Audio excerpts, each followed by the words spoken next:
and welcome to We're in Your Bedroom, a podcast where we ask the world's top minds about their finest mattress experiences and just maybe show them the joys of a new, shipped and made for you mattress only from, wait, hold on.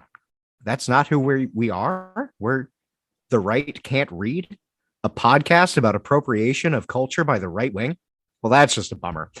Well, who are you people, and why are you looking at me from the magic window on my desk? I'm the My Pillow guy. I thought I was here for the mattress podcast. I'm here to bring fascism to America. Well, boy, it sounds like you're on the wrong podcast. I'll go to the room down. No, I am Robert Sharkey. Hello, Fresh. I'm Rachel. Hello, everyone. Your name isn't Hello Fresh? Yeah. No. Well, yeah, it's good to see you all. I am Aaron. I will be guiding you through a regular hodgepodge odyssey of madness.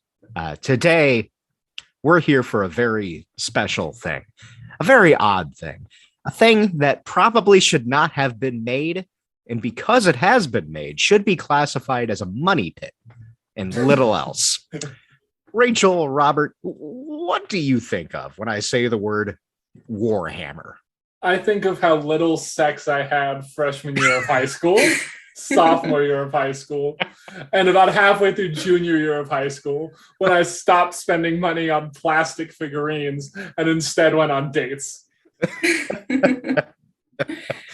I think of Dungeons and Dragons, which I know is not the same thing, but that's just where my mind goes. You're ahead of the game. The truth. Yeah. And I'm frankly impressed. Rachel, here I always thought that you were much more socially savvy than the two of us. And thus, whenever I brought up things like this, you would just look at me and I could feel the scorn coming through the camera and the very tubes of the internet. Oh, man. No, you're already like on page 5 of this script, but we're not quite there yet. For those of you who got kind of hung up on what those things are, we're going to talk about what Warhammer is and why you probably already know a little bit about it already, despite, I don't know, having sex in high school or college or having a good social life. Before I really get into it, though, I want to tell you about how I know about this in the first place. The same way I did, I'm pretty sure. No, actually, because I didn't know. Well, I mean, I was not having sex in high school or a fair amount of college for different reasons. Mainly had to do because I was in high school, a Jewish kid in very rural Tennessee, where they thought I had horns for the first several years I lived there. It doesn't really do well for the dating life. And then I was also am short, and that's also weird to a lot of them. Broad-shouldered, tall farmer folk. So in order to talk about how I know about it, we're going to travel back in time. Okay, so, cue in this music to the winter of 2008. Those were the days. Bush was on the way out. Obama was on the way in. I still had a modicum of hope that the Tea Party and their ilk wouldn't exist past McCain's embarrassing defeat in the election. I had faith in the system because, I don't know, I was in a land-grant institution and was a lib at that point. We are in this universe. We are in Knoxville, where I was getting ready to finish up my undergrad. I was over at a friend's apartment. He was the TA in the religious studies class I was taking that year, and with us was a nice Jewish girl I had a huge crush on. My friend, we'll call him Baphomet, had wandered off to make a drink, and I was sitting there with the nice Jewish girl. Let's call her Sylvanus Windrunner. We were chatting until Baphomet came into the room again and said, "Do you want to see my Warhammer collection?" Now, I'm sure that there are people for whom "do you want to see my Warhammer collection" is the key phrase needed to launch into a tantric bacchanalic ordeal. But that's not what happened here. No, instead, Sylvanus said that she was going to call a friend because she needed to get back to get some studying done. I checked out the Warhammer collection. Friends, the Warhammer collection was impressive. Arrayed in front of me was a slew of figurines of various sizes, many of which looked like they were taken out of Warcraft and StarCraft. I think I know what Robert's answer is going to be here. So, Rachel, do you know what Warcraft and StarCraft are? No. Okay. Shark, how about you? You tell us what Warcraft and StarCraft are. Warcraft and StarCraft were, if you zoom back to like 2008, when I was first achieving sentience as a human being, those were the games that people who were like a generation before me in gaming were like, these are the best fucking things in the whole world, man. And they were some of those top-down RTSs and some of the first truly sweaty online multiplayer experiences. Exactly. That was my generation of online gaming. It started with Diablo 2 and Warhammer 2 BattleNet Edition, and then World of Warcraft came out. The sweaty online gaming experiences nailed it. I knew I was not cut out for that. My friends and I would get on. We were ahead of the game because we had three-way conference calling. This was before IRC and Discord and Ventrilo and everything. So we would tie up the phone lines in all of our houses. Classic. And sign on to Warcraft 2, Warcraft 3, and Risk 2 to basically just make secret alliances and team up. Wait, you would call people on the phone to grief games of StarCraft? Yep. That is the most 2008 thing I have ever heard. Well, that was 2005, I think, because we were doing that when I was finishing up high school. And yeah, 2000, so like landline style up very much. Yeah, by 2008, I had already started getting into Warcraft, World of Warcraft, and which is where we tie into this. So one of the reasons that these are important to what we're talking about today is they are how I was kind of introduced to this world. The aesthetic of these games was basically ripped right from Warhammer. Blizzard at the time was a small developer and did not have the rights to Warhammer or Warhammer 40K. So they took the aesthetics and created Warcraft and StarCraft. Warcraft being the fantasy version, StarCraft being the sci-fi version.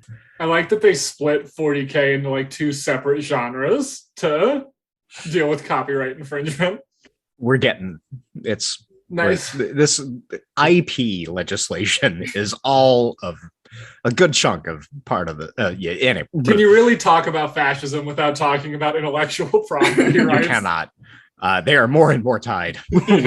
Look, what was that? I think it was one of the Marvel shows that had the Flag Smasher as a villain, and they were just like this cartoon evil version of anarchists.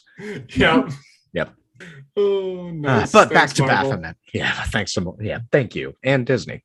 Yep. So these figures that I was looking at, they were painted, arranged in groups, and obviously well cared for. Baphomet told me about his army composition and hastened to add that he didn't really play with other people. He just liked painting the figurines. He found it calming. Man, I can't believe that girl went home instead of being thrown into fits of arousal at what was about to happen. Right? I don't understand it. It's baffling.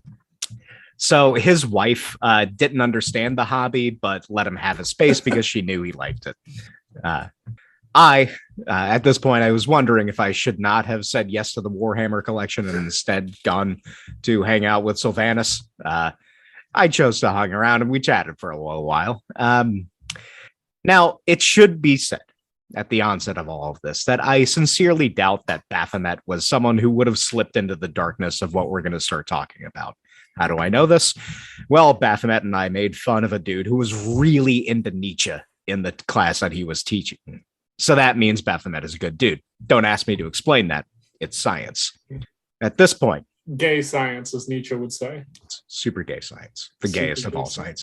At this point, I should explain exactly what Warhammer is, what all of what I'm already starting to ramble about is. So please join me as we step into the grim, dark future in which there is only war.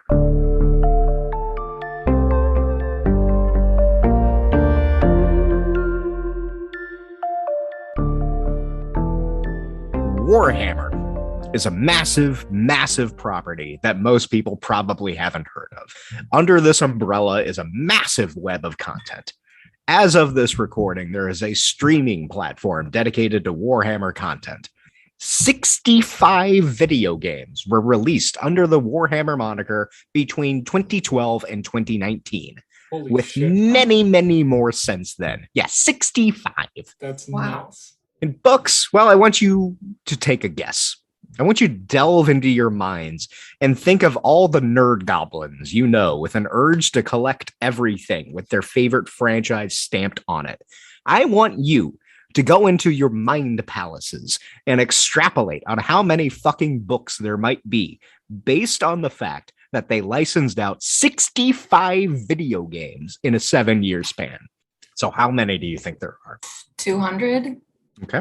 I'll go with I feel like that's low, but 320. Okay. So we have 200 and we have 320. So the correct answer is over 400. Jesus. And that's just books. The number skyrockets if you bring in comics and short story anthologies, because they have short story anthologies. Just consider that number, 400 books. And the 400 have been published since probably, 80 something. So that's like, 10 books a year. and it's coming from the maker of Warhammer, no? They hire writers to basically build the lore Okay. for this universe. So the writers, we'll get into it a little bit. There's content within like source books that people use to build armies and play, but a bunch of these are just like extra stuff that people get hired to write for. I don't know how that works. I really should, because I feel like I could do this, but I don't know. I'm too much of a dweeb who gets, no, it must be my vision to consider writing for Warhammer. So clearly this is not just a game we're talking about. It's a corporate behemoth. This thing is an apocalypse class battle cruiser of an intellectual property. I don't know if you picked up on this. Apocalypse class comes from Warhammer. It's a thing from the thing we're talking about. You get it? Genius. Thank you. That's just how writing works. That's how writing works. Take notes. So in many ways, this is the apotheosis of what a nerd franchise property is. It spans games, movies, books, cartoons, comics, almost every type of media that's out there. For a time, the parent company, Games Workshop, had an equivalent to British gas valuation. British Gas is the company that supplies a not insignificant portion of the UK with its fuel needs. Holy shit. This is how big this thing is, right? And for a while, my friend and I had a competition about who could find the weirdest slash fic on the internet. Oh, God. And if you ever want to read a story about mummies having sex with undead elves, Warhammer slash fic is the way you go. You must be talking about the Tomb Kings. Yes. And the you said undead elves, so you're probably talking about the dark elves. Yes. We'll get into that. It's fun. We'll talk about it. So the thing is, with something this big, what makes it interesting is you might be hard pressed to find people on the street who can tell you what Warhammer is, but it wouldn't be dishonest to say that it's insignificant, in the cultural footprint. But what is it? Warhammer is essentially a wargaming tabletop game. Do you know what wargaming is? No. It's a good definitive no. I like how we brought Rachel onto the podcast just to be way cooler than us for the entirety of the episode. Uh-huh. No, every single time I'm like, I can't believe they still want me to come on. Okay, great. Listeners, you can't tell, but Rachel has like a pair of sunglasses that she puts on whenever she shoots down nerd bullshit. Shark, do you know what wargaming is? Of course I know what wargaming is. Do you know about the roots of wargaming? My dad is the roots of wargaming. I know. My dad was the kind of dad who, when I turned like 12, 13, he bought me like a book that he handed to me, and he was like, this is how you play a game where you have battleships on a table and they all like move around the table by all the rules in Leo Tolstoy's War and Peace, essentially. And if you read this whole book, then you can learn how to play together. And I was like, no. Yep. Well, there you go. That's wargaming. Do you want to guess who popularized wargaming? My dad. Your dad. There were other people who were not your dad, but surprisingly, they also had a hand in that. No, so the people who did were the Prussians. Of course. You know what? Yeah, that makes sense. Yeah. So the first war game that I could track in a very low effort attempt to track this stuff was called Kriegsspiel, and it was developed by a Prussian military officer from a game that he, like you, Shark, had developed with his father. You see, listeners, if you don't know, the Prussians were a nation of people who could not attain erection unless war was involved. Thus, they had to allow war into every facet of their culture. Essentially, kind of, Shark, you got into it. Gaming, it revolves around positioning troops or ships, in your case, on a large board. Commanders are people who basically say what their troops are going to do, and then they pass their orders to an umpire who then determines how the troops interact. What strikes me about this is you have essentially players who are saying that they want to do a thing, and they say, I would like to do this thing. And then they defer to the judgment of someone who is acting as, a referee. Basically, the Prussians just playing D&D. You have the umpire who is a dungeon master just cracking open a tome and saying, yes, but really you failed this check because your units don't know how to do that in this terrain. My favorite thing about Prussian people that means I will never play a tabletop with anyone from Prussia in the 1800s is there's this guy named Karl von Clausewitz who's like the military guy. Like they still read him at West Point. Like he's the dude if you're wondering about military strategy. And the ultimate Clausewitz quote is, to secure peace is just to prepare for war. And I can only imagine what playing this war game with those people was like. Yeah, it's doesn't sound fun. It's there's fun with fantasy stuff and sci-fi. But basically, these guys are just a bunch of dorks at a table role-playing characters, but their characters were themselves rather than wizards, freighter captains, mentats, or net runners. So it stewed in Prussia for a while until the Prussians defeated the French in the Franco-Prussian War. At that point, Europe was like, we got to do that too. And it became a thing. Military. Our tabletop games. We need our table. Exactly. And, if you're interested in learning more, just contact Shark's dad. Yeah, exactly. Yeah. My father, Karl von Clausewitz. Yeah, your father, Karl von the Eternal Lich. Yeah. My favorite thing about that is that it means that like a bunch of people in Europe were watching like Russian or Prussian nerds with figurines, and we're like, that's why they won. Yeah, exactly. Like they outclassed us because they knew the rules. Which I can confirm because I've seen people who LARP get in a shield wall street fight, and they really beat the shit out of people who don't live action role play. Yeah, I knew a few people in college who were really big into LARPing, and there was a lot of. Do you know what LARPing is? Yes, I do. Okay. Thank you for asking. You're welcome. Oh yeah, we got her. Rachel's less cool as cool as we are this time. Nailed it. Yeah, I knew a bunch of people in college now who are really into LARPing, and yeah, it's something. But we're gonna fast forward to the early 70s, 1970s. ABBA, disco, Iggy Pop and the Stooges, Gary Gygax. That's right. I am making the claim that Gary Gygax is as much of a counterculture icon as any of the early punks. Fight me. In 71, Gygax co-created a medieval wargaming framework called Chainmail after meeting a guy named Don Lowry at a game convention called Gen Con. Yep, still around. I hear good things about it, actually. Maybe. I'm not sure if it's good anymore. perhaps. Anyway, Chainmail was a way for players to enact medieval combat, and also included fantasy supplements that included rules about, fantasy combat involving elves, wizards, some D&D shit, which makes sense because then in 75, Gygax created the first edition of Dungeons and Dragons. Wow, 75? 75. Wow. So one of my favorite, possibly apocryphal stories about the creation of Dungeons and Dragons is that Gygax would like leave home for long spaces of time after work. And he'd always tell his wife, like, I'm just going to hang out with friends, because you're not going to tell your wife, like, we all sit around a table in a basement. We push figurines into each other. So his wife, like, slowly gets convinced over the course of months that he's cheating on her. And so, like, she follows him one day and kicks down the door to the room, and like 4 nerds turn towards the sunlight. Like I have a not female. verified this, but I've heard it a few times, and I really want to believe it's true.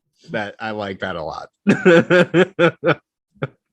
I play with a group that consists of people who've been playing together since, like, I think the early 80s. And they still do that. They're like, yeah, if they're going to be in the same zip code as each other, a couple of them we got to make up some kind of lie to get away. Oh my Because God. otherwise they're going to be pissed that we're hanging out together instead of with them. So initially, it's a strict wargaming game with a dash of character work. It's first edition is not super fun. It doesn't really represent what D&D is today. In fact, from what I know about it, it's the sort of rule smithing that makes me want to claw my eyes out.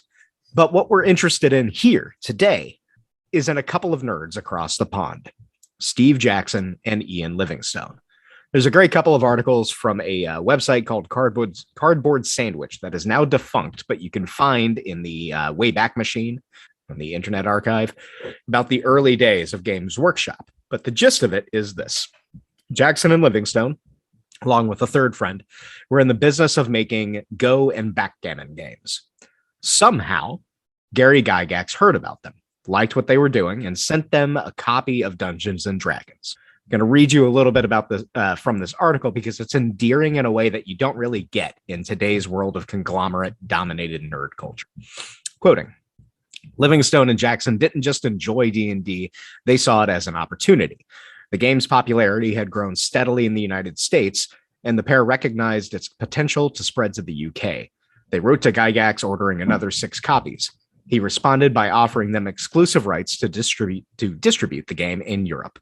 At this point, John Peake, the third guy, who didn't share his friend's enthusiasm for dungeon delving, left the company. Jackson and Livingstone began selling D&D from their home, gradually building demand for the game by word of mouth and through their Owl and Weasel newsletter. We were desperate to not let Gary Gygax know that we were running the company from our flat, Livingstone said. But what we didn't know at the time was that he was publishing Dungeons and Dragons from his flat as well. Both parties were assuming that the other was some big-time operation, but it was very much a fledgling industry at the time. It's just adorable. Just a bunch of nerds trying to impress the others. Wait, but they got turned down from the people that they went to, or no? No, so there was a third guy who was working with Jackson and Livingstone, and he was not psyched about distributing this game, Dungeons and Dragons. So he left. Okay. So Gygax was trying to get them to distribute the game in Europe. They were stoked about it. The third guy left, and they started distributing D&D. Okay, cool. Yeah.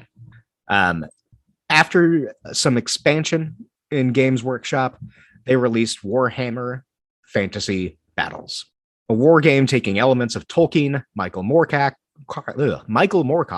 Robert E. Howard, and others, and putting them into a not entirely unique setting. If you've played the recent Total War Warhammer games on PC, these big strategy games that are very fun, you get the gist. The playable factions are variants on historical nations with certain characteristics exaggerated. For example, Not France is a highly stratified society with cartoonish focus on chivalry. The Not Holy Roman Empire is splintered, with a bunch of warring lords vying for the seat of the emperor. Not Britain are a bunch of snobbish elves who live on an isolated island and dislike everyone else. Not Egypt are the Tomb Kings, a bunch of mummies. not United States, is a war-obsessed, slave-owning nation of sadomasochists. You get it. Well, for them, the realm of fantasy was not enough. As things were rolling and the company wanted to expand their line of figurines for sale to selling other armies, they hit on the idea of making kit bashing official. This is a strange term. Does that mean anything to you? You stop me on kit bashing. All right. I am truly the biggest nerd. So kit bashing is essentially when a player takes bits from different models and combines them into one model. In other words, bashing together a couple of different kits. So say you wanted to have a big dude in armor with a gun. You would take your knight figurine, replace the sword with a gun, glue it together, bam. I really wanted it to be like someone making fun of someone else's kit, like kit bashing that way. I'm sure, like, you know how dictionaries have the multiple definitions. That's definition probably one, and then the actual definition. The practice was already in play outside official lines, with people figuring out how to make sci-fi armies out of the fantasy armies that Games Workshop was already manufacturing, but they hit on the idea to create a fully fledged sci-fi setting. This is from another interview in Cardboard Sandwich, quoting, "The 40K universe that came out of this was bleak, dangerous, and engulfed in endless war. Human civilization had expanded across the galaxy, encountering a host of alien species based on typical fantasy races. Elves became Eldar, mysterious, lithe, and deadly creatures traveling on giant spacecraft that served as artificial worlds. Orcs received a science fiction makeover to become space orcs, essentially a race of green-skinned football hooligans. Squats, later dropped from the game, were a futuristic take on dwarves." Yeah. Yeah, they're coming back apparently. Now that I've done all this research, Google Assistant thinks I'm really into Warhammer and is just sending me tons of articles about it. So they're coming back apparently. I just sort of bunged all the ideas I could think of into it, Priestley said. We just plundered everything. Obviously, Tolkien was a big influence, and in terms of 40K, there's a lot of Frank Herbert's Dune in there. If you've read Dune, every chapter starts with a bit of an excerpt, and I rather enjoyed that, so I just copied the idea by putting little pseudo bits of fiction in. And thus, Warhammer 40K and Grimdark was born.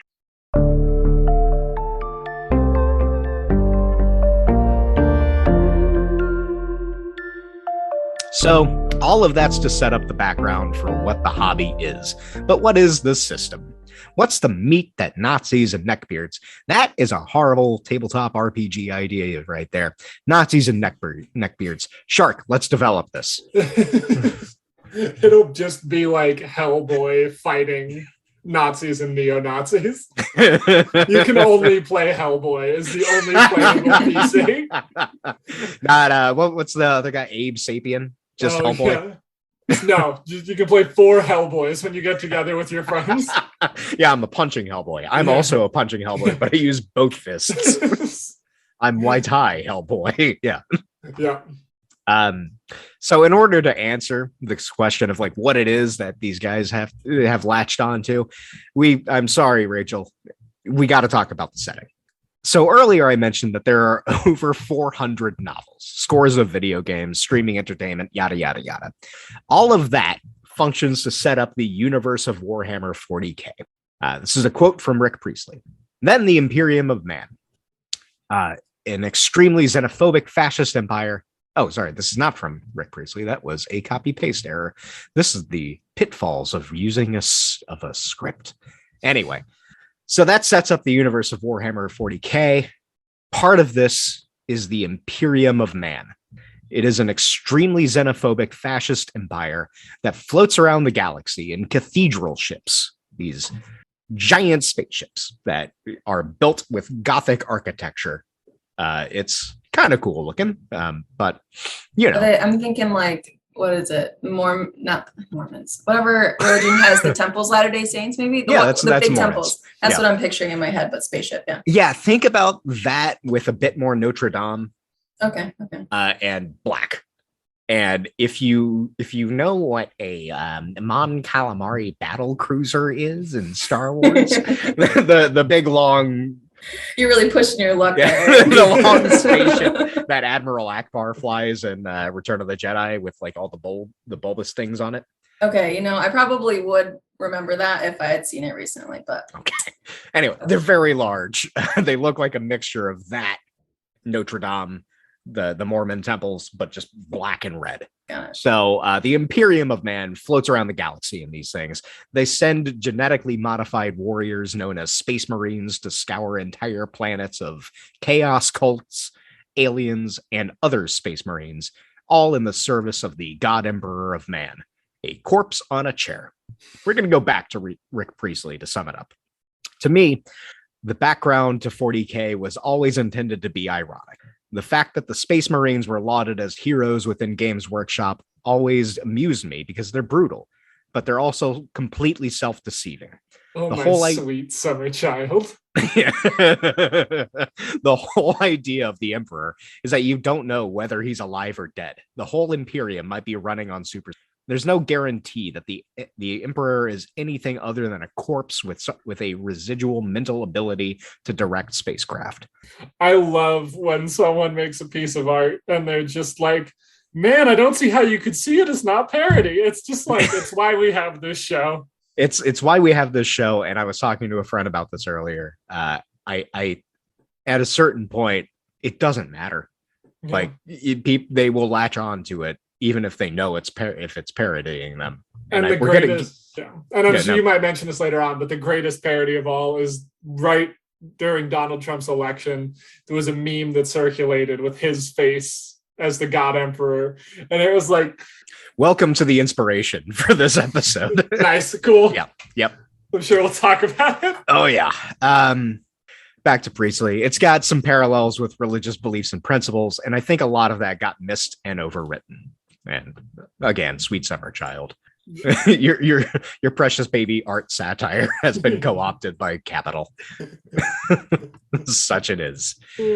So you have a galaxy spanning fascist state that's doing battle against orcs, which in this setting are sentient fungus that love war and make their ships work by believing that the ships work. Eldar, space elves that through their hedonism summoned dark chaos gods into existence. Necrons, space mummies. Tyranids, Zerg, and probably other stuff that I don't know about. Zerg, those are things from StarCraft. They're creepy little critters that eat people. None of this is particularly subtle. It should be mentioned. The warriors of the Imperium wear uniforms that are SS uniforms with bigger shoulder pads and caps. Their ships are, and I cannot repeat this enough, flying cathedral. They blow up entire planets because there is a single chaos cult on the planet. They are not the good guys. And yet. Now, perhaps this is a problem with marketing. Perhaps it's a problem with genre fiction.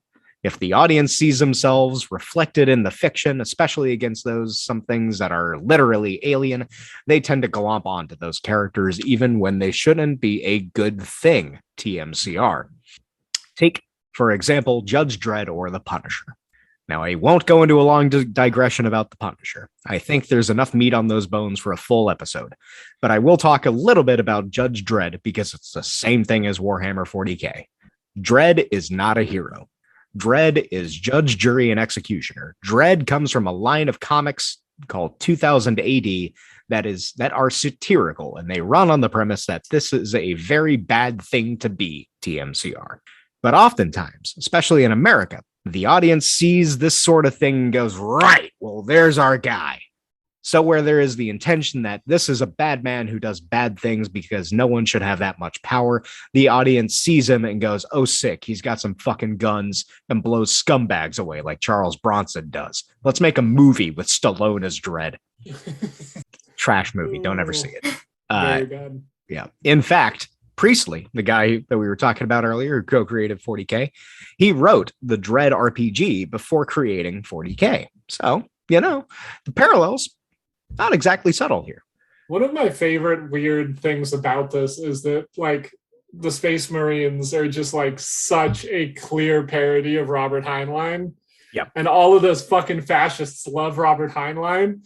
Yep. And they, like, I don't know, like, yeah, parody's dead, et cetera, but, like, they're so clearly making fun of Robert Heinlein. Like, It's so fucking weird. But I guess these are the yeah. same people that watched the Verhoeven Starship Troopers movie and didn't get that was making fun of Heinlein, Verity's Dead, et cetera, et cetera. But like, fuck these people. Just fuck these people. Yeah, it's I don't. It's something. I think the term Space Marine has just been so diluted now.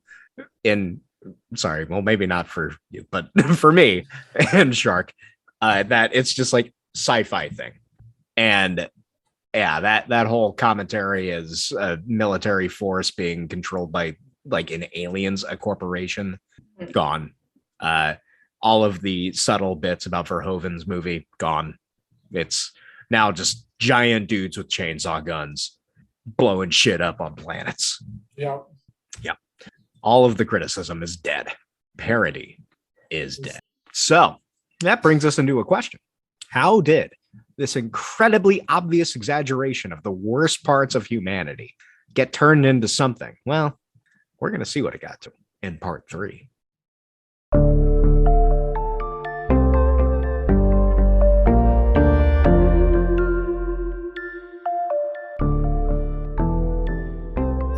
All right, I'm going to give a countdown after a belch.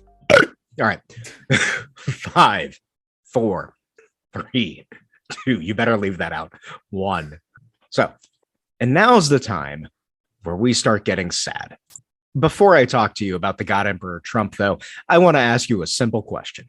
What is your relationship with the hacker known as 4chan? Yeah, I don't know much about 4chan. That's good. Unsurprisingly, maybe. Second worst place on the internet. Yeah, I think that's accurate.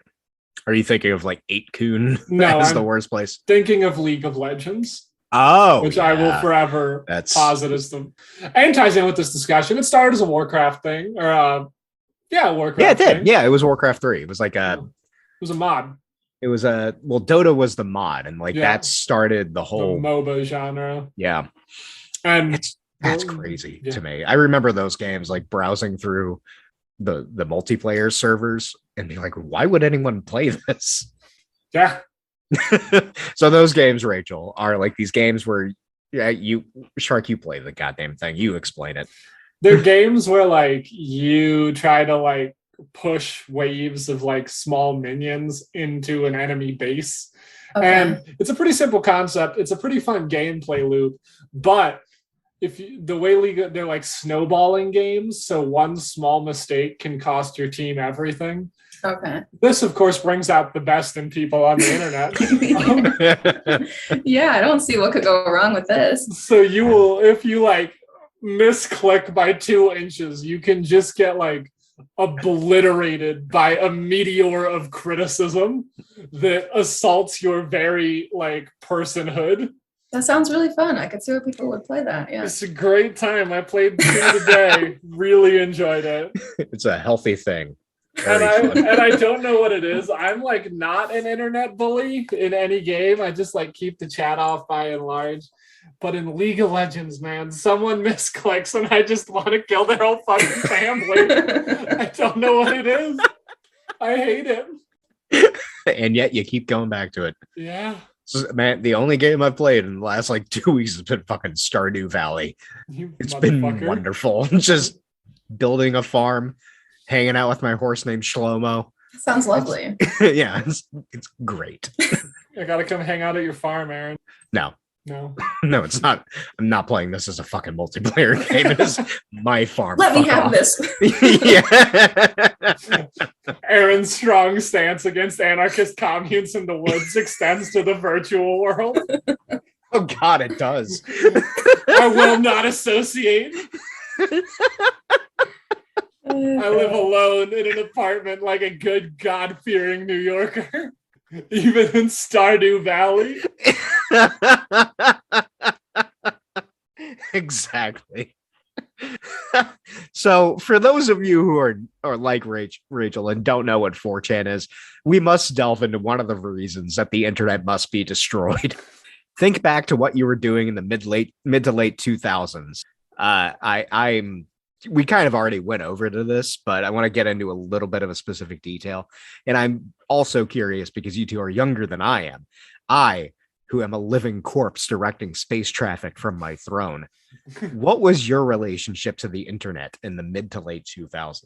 What was happening in the mid to late 2000s? I don't know. Honestly, a lot of just like instant messenger.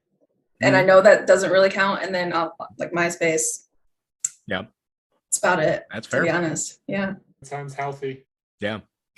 Comparatively. Yeah. Shark, how about you?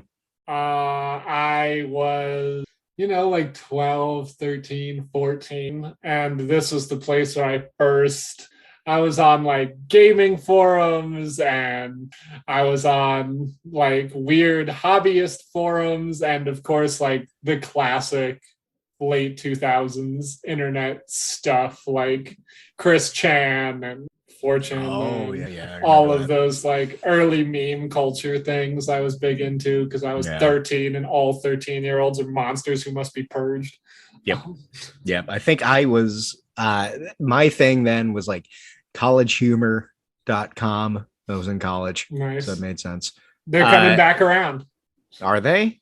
Yeah, they're my favorite DM online is on College Humor. Brennan Lee Mulligan. He's great. Okay. Interesting. Yeah. So them cracked.com. The thing that would eventually become the Sad News Industrial Complex via Exactly. Cody Johnston. And I remember Robert reading Evans. his articles and Katie's on that. Those and a bunch of other people who are not worth following on Twitter. So yeah, that, and then I never got into 4chan, but I was on like E-Bombs World, which was like something awful light. You were older and wiser than I. I also have a very low threshold for a lot of that bullshit, and it's just gotten worse over the years. I was on both something awful and 4chan at those times. Oh God, yeah.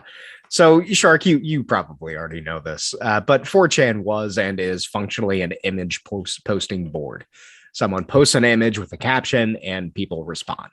Others respond to those responses, and a thread is born. As new threads get created, old threads are pushed off, and you get a never-ending cycle of content. The site is split into various smaller boards that are split into topics ranging from sports to several different kinds of porn and nerd shit to even more different kinds of porn. One of those boards is Poll, P-O-L, the politics board. I did some cool little reading about this on journals online, and I'd like to start citing a write-up on this board from Boundary 2, a journal from Duke University. Quoting, despite once showing this commitment to maintaining a news board that was not dominated by far-right content, Poll nevertheless followed suit and gained a reputation as a haven for white supremacist politics. A common opinion on 4chan is that Poll serves as a, quote, containment board for the neo-Nazi, racist, and other far-right interests of many who use the website. Someone who posts a blatantly political message on the television and film board, for instance, may be told, go back to your containment board. In other words, this is me saying this, the board is, for lack of a better term, a cesspit. Users of the board have organized raids against things like Shia LaBeouf's art installation called He Will Not Divide Us. And I'm going to go into this a little bit because, I don't have a high opinion of Shia LaBeouf's acting. He seems like an all right guy, I guess. I don't know. But this intrusion of Poll into real life is a good representation of why containment as an idea is bullshit. And you can't rely on that for anything. So we're going to go into this. Raid participants who coordinated on Poll and other far-right websites flashed white nationalist paraphernalia, neo-Nazi tattoos, and within 5 days of opening, directly told LaBeouf Hitler did nothing wrong while he was present at the art exhibit. LaBeouf was later arrested and charged with misdemeanor assault against one of the people who went to his art exhibit with the intent of disrupting it, though the charges were later dismissed. High-profile liberal advocates of free speech causes did not draw attention to the implications of a Jewish artist's exhibit being canceled due to constant harassment by neo-Nazis and other far-right elements. New York Magazine's Jonathan Chait, one of the most high-profile liberal opponents of, quote, politically correct suppression of speech, spent his time policing the limits of discourse by criticizing anti-fascist political activists. Classic. It gets better. The ACLU spent its energy at this time defending former right-wing celebrity and noted pederast advocate Milo Yiannopoulos against his critics. So rather than talking about how fucked up it is that a Jewish artist was being targeted in real life by Nazis, ACLU is like, let's defend Milo Yiannopoulos. And you never see the Anti-Defamation League chip in on this stuff either, which should tell you, my fellow Yids in the audience, if your parents contribute to the ADL, maybe you should have a talk about maybe directing that money to better places.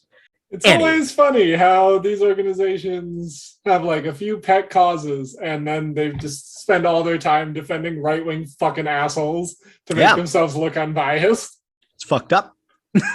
Real fucked up. And there's also, I don't know, I always kind of see this stuff in the Jewish community as like people being like, oh, well, you know, it's things are getting bad. You can always go to Israel. And I'm like, your whole argument about Israel is that they should exist to step in for Jews in other countries. They've been fucking nowhere for the US. We don't see Mossad coming in and killing off neckbirds. We should. Redact allegedly in Minecraft. Dude, I would love fucking Israel if the Mossad came in. I mean, if they stopped killing Palestinians. Yes. And step one. And then give them water. Yeah. Tear down the giant fucking wall that's containing them. Yeah. And then the Mossad started just like fucking shooting like Richard Spencer. Oh my God. Yeah. It'd be wonderful. Holy Maybe shit. there would actually be repercussions for these motherfuckers, but there won't be. And you know you can do it because fascists killed a bunch of people in Washington, D.C. in the 60s and 70s. Fascists not from this country, and no one gave a fuck. So that's my pitch. Yeah. If you're listening to my podcast, Parliament of Israel, the Knesset, if you are listening, stop killing Palestinians, one. Start killing Nazis again, two, including Netanyahu, maybe number one. Oh, that guy. But so this is going to be used as ammunition against him. Yeah, we got to cut that. Yeah. You can't say that, Aaron. So let's start again now. Your own opinions about LaBeouf's acting notwithstanding, I think we can agree this is not okay. But if you're familiar with 4chan, this is just kind of what happens. I myself lived with a few people who lived on 4chan, and they played games like Kill the Jew. They were shocked to hear that I was enraged at the game and didn't understand why I couldn't tell it was just a joke, man. Now, I say all of that to set up a simple thing. In 2015, the poll board, being a terrible place filled with the worst images, reactions, and thoughts of humanity, latched on to Trump with reckless abandon. Images of Trump as the God Emperor, what you were talking about earlier, Shark, started filling up the forums, and indeed, this spilled out into real life. Milo Yiannopoulos, a horrible person for many reasons, went on TV and used the term. Images started showing up at Trump rallies. Trump appointed Kavanaugh to the Supreme Court, and that guy basically sees Republican presidents as God Emperor. Hell, even the National Review posted an article about it. Though, I will say, this kind of says more about the National Review not understanding anything that's not policy wonk, I guess. They thought it was a reference to God Emperor of Dune instead of Warhammer 40K. That's way cooler. And as a Dune head, I want to come out and state that Leto II is a better administrator and ruler than the God Emperor of Warhammer 40K. I would happily live under Leto II's rule. It seems nice if you're not like trying to kill the giant Saiyan Emperor, God Emperor. I really like how you included administrator in that title. Like the vast swaths of that book are about how to run an administration. Wow. Like there's a great, I love that book. It's great. One of the great lines in it, like his advisor is like, why do you keep hiring former revolutionaries and putting them into your circle of counselors? Well, they're the best ones who are equipped to deal with problems when they arise. It's Frank Herbert's thoughts on bureaucracy turned into a 500-page book about a giant man worm. It's fantastic. So what happened effectively is that Paul broke containment because the idea of containment is bullshit, and society as a whole got measurably worse. This tends to happen whenever the shrillest of nerds get any sort of real media focus. I point you toward Gamergate, a couple of years before the Trump memes and roughly around the same time that the God Emperor Trump stuff started popping up. For many in the press, Gamergate... Rachel, do you know what Gamergate was? To be honest, I have tried to figure out what it was, but I haven't found a very succinct explanation. Okay, I will try to give you a succinct explanation now. Gamergate kicked off when a video game reviewer or journalist, I think she was just, I don't know what she was. Oh, it was about like females not on the, or women not on the internet or something. Kinda. So basically there were these wild accusations of her sleeping her way to access for video games. Weird. And then it turned into this whole thing of like, gamers need to rise up and speak against politics intruding into games. And then it turned into the right wing because it was co-opted by people like, well, not even co-opted, just Milo Yiannopoulos just slid in and started recruiting all of these people into neo-Nazism. Okay. So horrible nerds being horrible online, and then it turned into real life. For many in the press, Gamergate was the first look into the really dark side of internet fandoms. Paul breaking Containment more fully bridged the gap between those fandoms and the more online elements of the extreme right. So I could ask you why you think they chose Trump as their guy, but it doesn't matter. I have this question in the script. Doesn't matter. He's a shithead. They're a shithead. They're rubes. They think he was great because they're rubes, and Trump preys on rubes. There's the answer.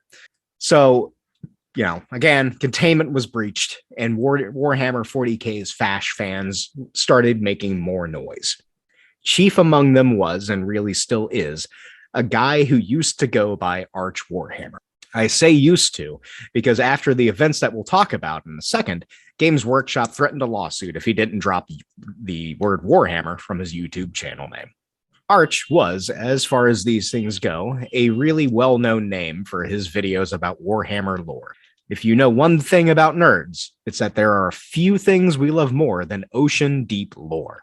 Shark, what is your reaction when you pick up a genre fiction book and find that it has appendices? I mean, this is why you know all of Dune. My personal fucking deep dive into genre fiction appendices is always Lord of the Rings. Yep, that makes sense. Read the family trees, and I know the trees, and I've read the translation of all the bullshit elf songs. It's like, hell yeah. Nice. That's the stuff. Yep. We love it. Yep. It's our thing. So Arch Warhammer, he makes a living doing these lore videos about Warhammer, right? For a while, he's fairly innocuous. Comes across Wait, as is he like making the lore or just like sharing it? He is just sharing it. He is making videos that explain what's happening in books. For example, there is, I don't even know how many fucking books. It's like 15 or 20, something like that. Book series called The Horus Heresy. Okay. And people fucking love it. I don't care. Whatever. But if you go on YouTube and you type in like Horus Heresy Explainer, you'll see like these hour-long videos delving into things, and it's intense. So, you know, he comes across as a dickhead, but he's a nerd who makes Warhammer lore videos. What do you expect? But in 2020, something changes. Games Workshop releases a statement saying that Warhammer is for everyone and everyone is welcome. In response, a group called No More Damsels releases an open letter calling for Games Workshop to put some skin in the game and take actionable steps to make the community a better place. See, before this, minority and identifying players had spoken out about their treatment in tournaments and in retail shops. Games Workshop's statement came across as typical corporate PR word jumble that expresses the right idea, but that doesn't actually point in the direction of them doing anything. So this group, No More Damsels in London, figures that there's not enough action behind this, and they start organizing to force the community to be a better place.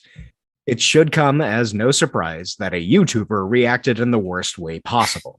His videos have been taken down from YouTube, but I'm going to quote a Vice article about this whole thing. Quoting, "Some in the 40K community felt that Games Workshop should not have made a statement at all. One member is Norway-based YouTuber Arch, known as Arch Warhammer, until a recent trademark dispute with Games Workshop prompted a name change. He launched an email campaign in July, this is 2020, urging his 200,000 plus subscribers, 200,000, urging them to email Games Workshop and tell them to keep politics out. In 2020, this is when everyone's just sitting in their houses. They have nothing else to do. Yep. Great. Which may be one reason that you see a lot more people radicalized to the far right. Yeah, saying YouTube must be destroyed. Arch says that he does not identify as a member of the far right and insists that he was genuinely not aware of any alt-right or fascist section of the 40K community. Rather, he takes the view that Games Workshop's statement was tantamount to aligning itself with, quote, extremists who support communism, and he says, advocate violence.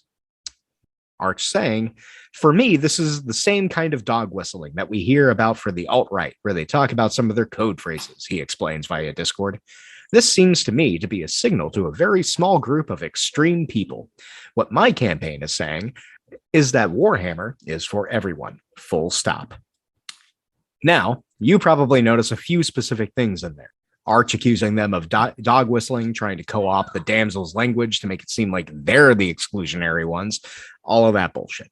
Well, after that, leaks from Arch's Discord surfaced on the left-wing subreddit Sigmarxism, a place for lefty Warhammer nerds to share idiot memes. Sigmarxism, wonderful name. Sigmar in the universe is like the human main god for the fantasy guys. Sigmarxism. Makes me smile. So those screenshots from Arch's Discord were unsurprisingly anti-Semitic, anti-Black, and anti-Roma. There's a whole lot of shit in there. God, I love when someone has like an old-timey racism, like a genuine old-timey racism. I don't remember if I put this in the script, but he is also I think it's Sami, the ethnic group in like northern Finland and Scandinavia. That's that's so specific. It's very specific. Why? Because he's from Norway, and I guess that's their version of Roma, because I don't know if there's a lot of Romani population in Scandinavia. Just when you talk to a fascist and they're like, I think all Sicilians should be purged. It's like, come on, man. Yeah. It's fun. If you want to get into the specifics and really roll around in the filth, Vice has a good article that I'll link to in the show notes. And there's a YouTuber who goes by The Cavernacle, who has a video called Why the Warhammer 40K Community Has a Nazi Problem. But to put it succinctly, Arch started harpooning his own career by railing against what those tanky SJWs were doing, and throwing out insane claims that if Games Workshop were to ally themselves with No More Damsels, they would be aligning themselves with extreme communists who advocated horrific violence. You know, the horrific violence of making sure non-white players felt okay playing a game they liked. But the cherry on top, the real Ben Shapiro-ness of it all, comes from this quote. I view that as the rest of society's duty to debate these people and prevent them via the public discourse and the public opinion. Oh my God. Public discourse. Oh my God. Debate me, bro. What a fucking asshole. So in conclusion, in this part of our narrative, YouTube is decadent and depraved and must be destroyed if we are to have luxury space communism. Do you agree or do you disagree? For sure. Nodding in approval. Good. Must be destroyed. My favorite thing about the whole fucking No More Damsels thing is that they're just like a group of women who are like, hi, we like tabletop games, and there are no other women really cool who play tabletop games with us. So like maybe we could all get together and make tabletop games less weird. Yeah. And they, it's they did the right thing and be like, the Games Workshop released a statement. Games Workshop, please tell us how you're actually going to do something about this. And they don't have like a political stance. They're just like, can I play a tabletop game with other women? It's like that's their only fucking point. It's just like nuts. Yeah. I hate it. Yeah. Terrible. It's fun. So all of this would be well and good if it stopped there. No, it wouldn't. It would still be bad because this existed. I don't know what I was thinking when I wrote that, but everything is fine and good, Aaron. Everything is fine and good. So, if only the Warhammer community chilled the fuck out after Arch's shenanigans were shut down. Alas, the Nazis are still there, fucking things up for people looking to have an otherwise solidly good time. In 2021, a dude sporting outright Nazi patches showed up to play in a tournament in Spain. Guess what his registered name was? I'm sure I'm gonna hate it. What is it? Austrian painter. Nice. Unrelated to any other Austrian painters. Completely unrelated to anything. Yeah. Despite being in Spain, nowhere near Austria. Nope. Yeah. Yeah. Can't possibly refer to anything. Nope. So I'm going to start quoting here from a website called Bell of Lost Souls. It's a nerd blog. That's why you haven't heard of it. So what did the organizers do? Well, nothing much, at least to the Nazi. According to reports from the event, this Nazi was allowed to play without penalty. When some players refused to play against him, good for them, the event organizers didn't even do the bare minimum and allow for a repairing. So, in other words, when people refused to play against this guy, they did not say, yeah, all right, we can shift you to another poop. So then did they make them play against him, or did they have to forfeit or something? Yeah, they had to play against him, or they well, here we go. Next paragraph. Indeed, the damn Nazi was allegedly given full points for the round, as the other players had been deemed to concede. Boo! Rather than suffering any punishments, the Nazi was rewarded. And players who, like anyone in their right mind, felt uncomfortable with sitting down for a friendly game with a literal Nazi were punished. To put it mildly, not cool.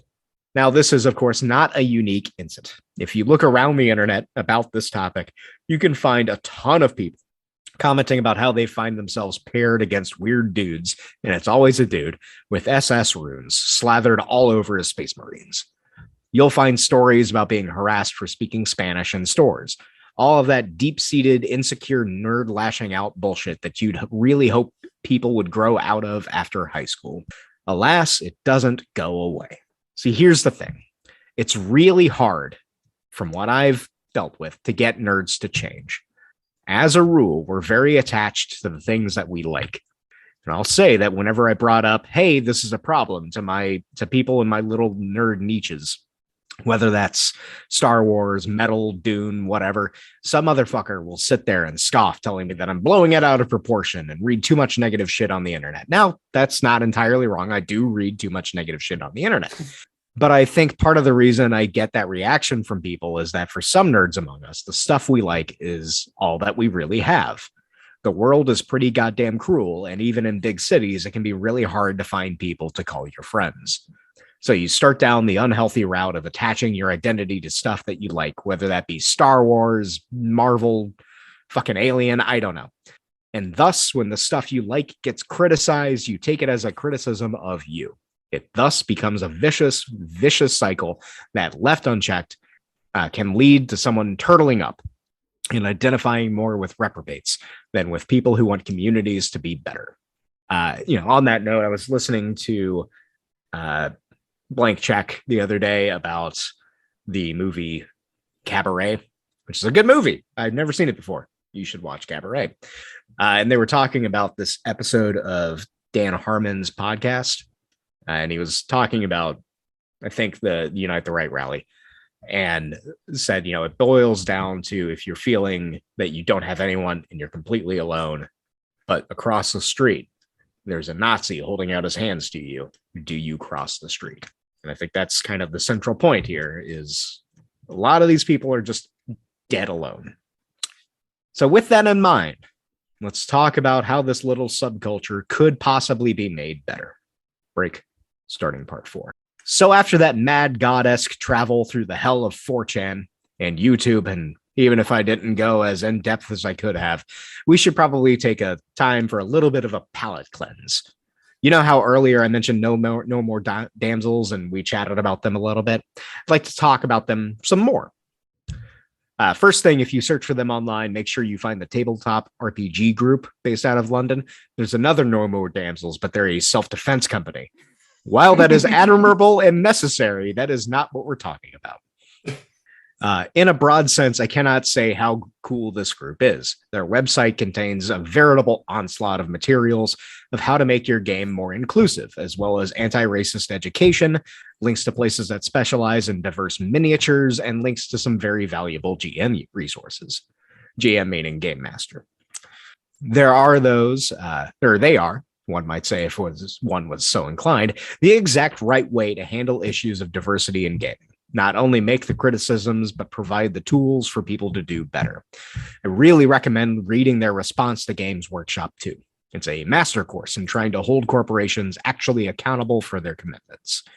I'd also like to point out Belle of Lost Souls' write-up of the Spanish Nazi, which ends with this. Sadly, this isn't something that just random players can change. At Talavera, individual players did the right thing and refused to play against a Nazi. This was the right call. And if you find yourself in a similar situation, I suggest you also do that. Don't give them a platform.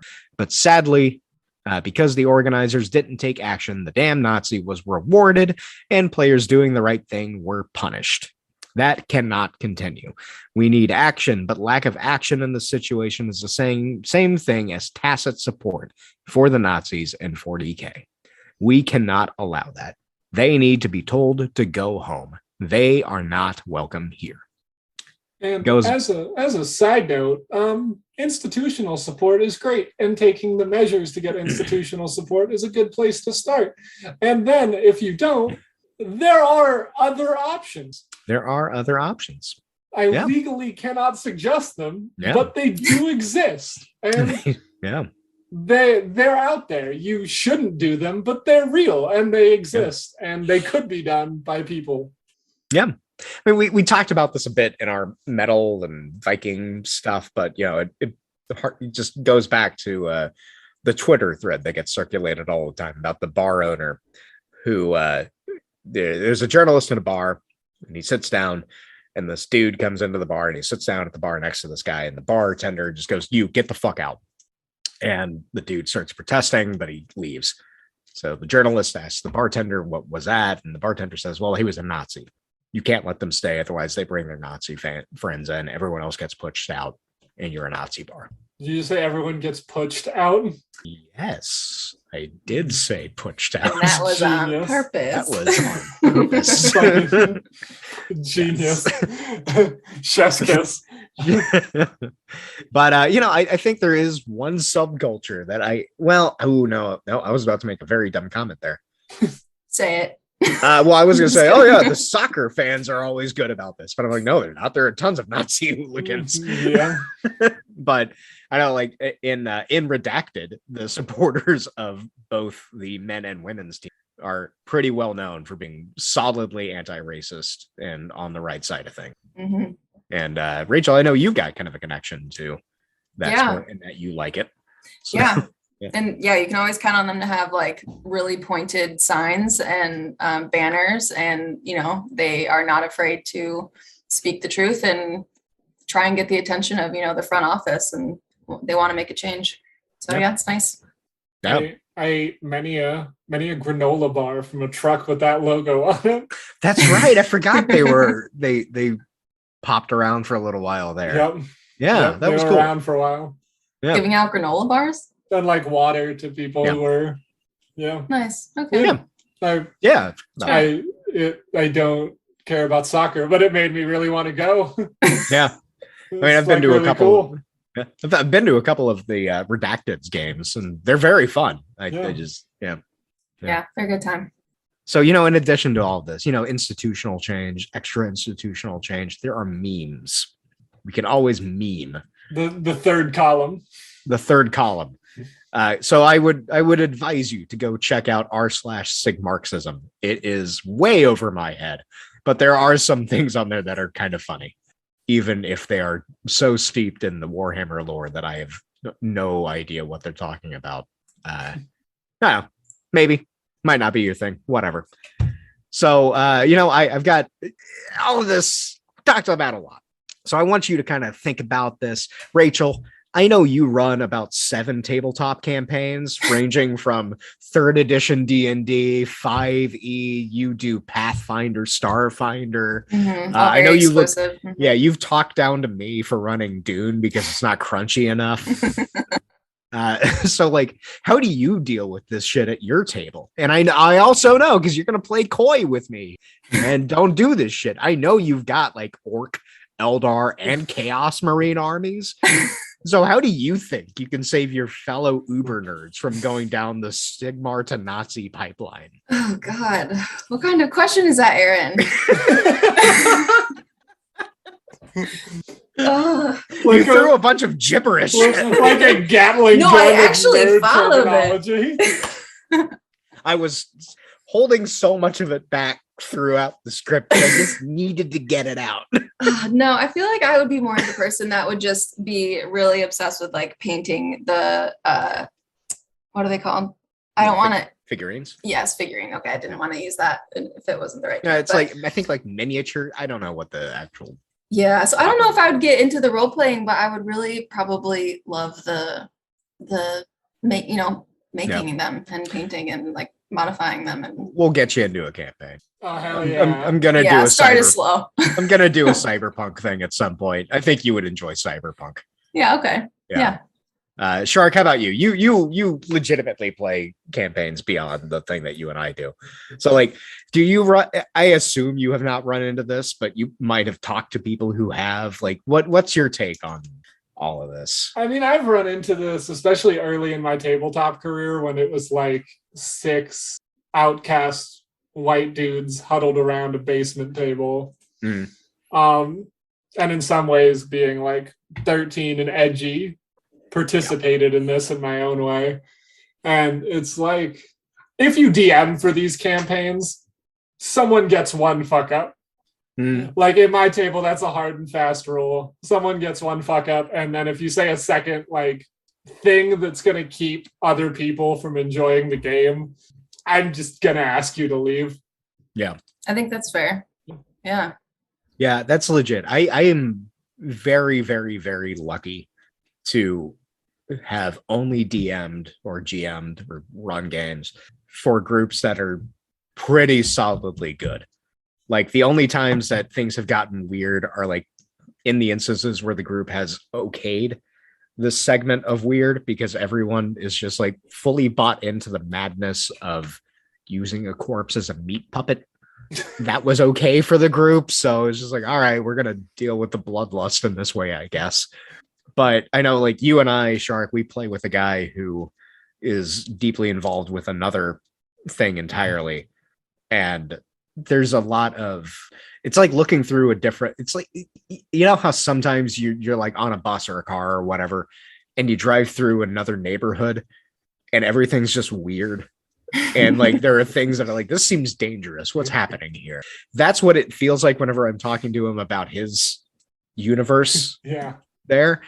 And yeah, there's a term that should probably be retired, really thinking about it, called murder hobo, where like the players are just these transient party of warriors and everything, and their solution becomes just kill everything. And one of the things that he deals with is like people who just want to do that, but also insist that they are like being, for lack of a better word, woke. And I've never had to deal with that, which I'm very grateful for. But yeah, I think that rule of like you get one fuck up to make people unsettled and then you're out. Yeah. I think that's. Yeah, because otherwise you don't really know what the boundary is. Yeah. You know, like it can just. Yeah. And I think like No More Damsels has some good resources about like there's an idea of like session 0 where you have a talk with the entire table before you start playing, and it's like, all right, what are we here for? Is there anything that we need to be aware of like people's traumas that might surface, that kind of stuff? And that's a really good approach. That even pops up in a game that I have called Dialect, where you, with the other players in the game, just build a fake language, and then it evolves and dies throughout the course of the game. And it's really cool. Yeah, but they dedicate some space in the book. Hear how you do table agreements. Yeah, I'm on their website right now, and it looks, yeah, like they have a lot of good resources for like codes of conduct and like how to, like, yeah, representation in fantasy book suggestions, like anti-racism resources. I think that's a really Yeah. And there is cool one thing. thing in particular that I want to highlight that I think they've got posted on their website. So one of the things with D&D is every race has strengths and bonus, like strengths and weaknesses. So like dwarves are hardy and strong, so they get bonuses to constitution, strength, other stuff. And then you have like the opposite of that, where if like you're playing an orc character or like half orc, in this universe, you are more predisposed to being evil and dumb. And there is a resource on No More Damsels, I think, where it's like someone in this broad community came up with an idea of replacing that system with race and ancestry. So the idea is like you may be a dwarf, but you could have grown up in like a halfling society. So you can get like the combination of both and not have to worry about all of the negative bullshit. Cool. So it's really cool. And I like that a lot. And I wish more campaigns ran with that, That is as really an idea. cool. And the reason that sticks out to me is because occasionally everyone's favorite shithead, Jordan Peterson, pops up with a statement like, well, Ashkenazi Jews are shown to be more intellectually superior to white populace by an average of 15%, given their, and it's just, you fucking read the 5e manual and decided that we were all wizards. You have a -1 to con. That's just good science. It's just good science. We have a -1 to con, and we suffer -2 to dex. Oh, my other favorite tool when running a tabletop campaign is like learn some of the tools of like postmodern literary analysis. I know that sounds weird. Oh my god. I want to be in your session, Zero. We're going to start off with Jung. And then but like genuinely, one thing I always try to think about, like one of my favorite tools that I use all the time is like, what if the thing I had just written, I changed the gender? Is like a classic tool. Like, what if you read Jane Austen and flipped everybody's gender? That's a really interesting way to read Jane Austen. And I started doing this in my campaigns a lot.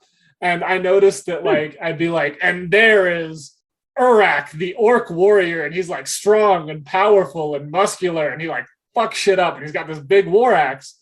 And just because of like playing fantasy games so long, it's something everyone does. When I started flipping genders, I noticed that if I took my female characters and made them male, my descriptions were a lot more like I included the cool stuff, but it always mentioned like, and they're beautiful or etc. And it felt weird to do for male characters. And then it was like, wait, maybe I just don't need to like 1 to 10 every female character in my game. And that's just something I learned from like years of playing tabletop with pros. Or you do that for the male characters too.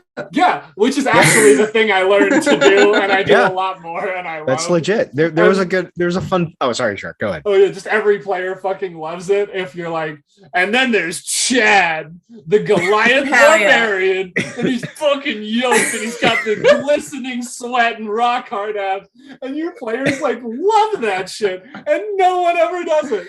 It is. Yeah, I always it doesn't happen a lot in my games because that's not how I typically like describe characters in my fiction either. Because I've always had a problem of one of my like mentors in my master's degree described a draft of what I was working on as just formless voices speaking in a void. And I was like, I guess he's right. I need to spend more time on description. You'd have been huge in Russia at the turn of the century, though. Yeah. No, and I think part of that was like I just grew up reading really weird shit. And so I didn't like pick up on a lot of like trends. But there's a good post on Sig Marxism a while ago. It was like someone mocking up a screenplay of the Horus Heresy. And it was done in the style of Max Landis. And it was like, Horus upset and he is hot as hell, but he's not confident at all. And it was just so. I mean, I think that is it's a crutch of a lot of like I assume mainly dude writers. Is just you fall into these like just quick descriptions that you're just going to fling off at the drop of a hat. And one of the things that I like about the Dune system that we're running, and I think this has kind of done a good job of setting me up to avoid a lot of those, is we had to build the entire house at the start as session 0, which led to a lot of fun things. So we've got the Marshal Fluffy, who is pop out of garbage can. Yeah, it's just, you lead into fun things when you collaborate more with people. Yeah. And right with that in mind. Yeah. And like genuinely like trope inversion, if you're playing like a classic fantasy game like D&D 5e, is the best part of the game. And like you will not, fantasy is so fucking sexist and racist that if you just do a lot of trope inversion, you will normally escape all of that. Yeah. Which is my other favorite thing. Yeah, my general rule for like the fantasy thing is I bounce off of things if it's just written to the trope. And one of my like kind of go-tos for tabletop systems is if there is such a thing as a scroll of protection against lawful or a scroll of protection against evil, I'm like, I'm done. Not for you. Yeah, not for me. That's Rachel, for your reference. Lawful and evil refer to alignments. Okay. So your character may be lawful evil, which means that they are evil, but they have a code that they subscribe to. And this goes into, like there are planes of existence that are described as lawful evil. Okay. And then on the micro side, they're like weapons that are lawful evil. Yeah, it's very deep in there. Yeah. Done. I'm out at that point. I don't want my fucking sword to treat me different if my character is okay. I follow. A monk. Oh man, I live for that shit in 5e. Nope. Not for me. That's not the kind of story I want to tell. But I also trend more towards sci-fi, which doesn't really lend itself to that a lot of the time. Because everybody's evil. Everyone's, a lot of the time everyone's evil because, I really want to do a cyberpunk campaign. I think that'll be fun. That's a good time. Yeah. One of my, the reason I love and I know the alignment chart and like racial backgrounds are seen as like a very negative thing in the gaming world, but my other big beef with like throwing out alignment is that just fucking change alignment. Like all of my games, and I can't seem to stop doing it, are about like the weird monstrous races, quote unquote, quoting the source material, that live outside of society, like goblins and kobolds and gnolls and shit. It's about them, the heroes, fucking up white people in plate armor. Mm. And like, you just make the British Empire the villains of your fantasy novel. They were the actual villains of real life fantasy novels. Yeah. Like, just invert the tropes. Make it fun. They're bad guys. I think my thing is it's just the mechanics of gameplay that turn me off of that. Yeah. Like the idea of it, I understand. And like I can get behind the idea. It's just too much crunch. You do like a very soupy system. I love a soupy system. Yeah. I love just get there in the broth, have everyone like throwing in some celery, some potato, just stir it up, let it sit for a little bit. Yep, that's my favorite. Yeah. I love it. Rachel, do you think less of us now? No, I'm just trying to still figure out what crunchy and soupy means. Oh, okay. So crunch is a term that's used to refer to like how many rules there are. Okay. System. So like there are like if you get into a system that's like you have to pay attention to how much movement you are doing on difficult terrain with certain modifiers. Jesus Christ. And like environmental things. Like that's where the wargaming aspect of it is. Because that's like D&D first edition and like advanced were very, very crunch heavy. Okay. They would have rules for like how much damage you have if you hit an enemy somewhere on their body that was then determined by like another dice rule. There was a stat called FACO, which is to hit against armor class 0. That is, I feel it's one of these things where I read the description and as I'm reading it, I'm like, no, this makes sense. And then 5 minutes later, I'm like, what is this? It just slides right off of the Okay. brain. Got it. So that's crunch. And then the soupy system that Shark is talking about is like what we're running now, which is like a system called like 2D20, where like your character has a total of what, like 12 stats. Yeah. And some of the stats are like more solid things, like how far you move, how you communicate. And then the other stats are like your values, like what you hold dear. Okay. And the rules are pretty light. Like it's soupy. Okay. Yeah. No, those descriptions Open make to sense. interpretation. And I like open to interpretation. Very much like this is a narrative thing. Mm-hmm. Okay. Yeah. And Cyberpunk, the one that I'm gonna pull you into eventually, is I don't know, it's kind of more on the crunch side, but I feel like there's enough cushion in it where it can be made soupy. Okay. Turn I from a weirdly am following. Yeah. Hey, we're getting to you. Welcome to tabletop. Yeah. But yeah, I don't know. I think that's all I really want to talk about with the Nazi shit. It's on the scale of things that we've talked about on the podcast so far. You know, putting aside Milo Yiannopoulos, not the worst, but still not good. So do you all have any final thoughts here? Just because I've been watching the Amazon show The Boys, I've been watching the second season, and I just finished the last episode. The whole like the marketing and like everything around Warhammer and how they're like trying to reduce, like, you know, if their audience is like younger people, for lack of a better term, like I don't want to say children, but like younger people, you know, it's like the humans are the good guys and everyone else is like a bad guy, even though that's not really the case here, right? It's like I have been thinking about that's exactly what The Boys is doing. It's like, yeah, the superheroes are superheroes, and like generally you think of superheroes as good people, but in reality, like Homelander is a fucking piece of shit, you know? So it's like I've just been making those parallels in my head throughout this episode. So I've not seen that. I cut Prime out a little while ago. Okay. Yeah, it's pretty good. It's pretty gory, but yeah, I heard a description of something that happens in the first season. I'm like, I don't want to watch that. Yeah.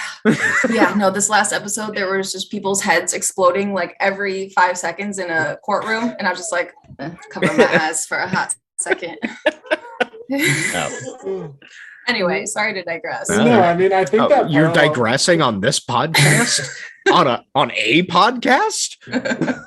I mean, I think that's always like a cool, well, not cool, but I think that's always an interesting thing though, is like there's a cross section of like games and nerd content in general that has become marketable now that this shit is mainstream. And it brings out like one of the real interesting undercurrents of like the horrors of liberalism, which is that like people feel more sympathetic to Homelander from The Boys than they do to Flagbreaker from the Marvel show. Even though like Homelander is like a piece of shit, rapist, fascist, racist monster.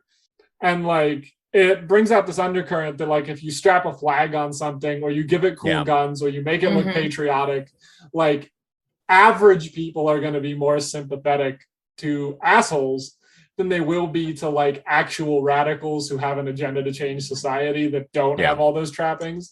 And it's like, or that might be different, very different from you. Yeah. But yeah.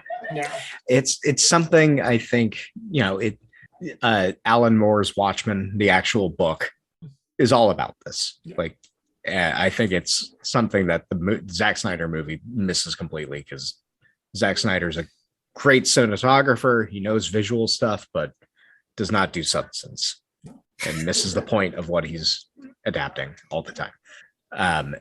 And I don't think the Watchmen TV series got it either. And that I liked it a lot. I thought it was really good and well done, but there were elements of it where you missed. You're taking this into a weird place that I feel like misses the point of what they were doing with Rorschach and the other character. Yeah. Well, that's good. I think this is good. So it's a good place to end it. Bye. Oh, yeah, play Warhammer. It's fun. Yeah. If you get involved in the community, we can all redacted the Nazis together that are part of the community. Yeah. I still probably will not get involved with the tabletop version, but the strategy game is very, very fun on PC. You can be the lizard men, and they have Lizard Moses. Nice. Is a big lizard with tablets that he carries around. That's fantastic. We leave you with Aaron's genre mashup of Judaism and any video game he plays. It is my favorite thing about every video game I hear about you playing. Like, I play Stardew and I have a horse named Shlomo. It's like, hell yeah. I have a pig named Trafe. You make it your own. Okay. Bye. Bye. Peace.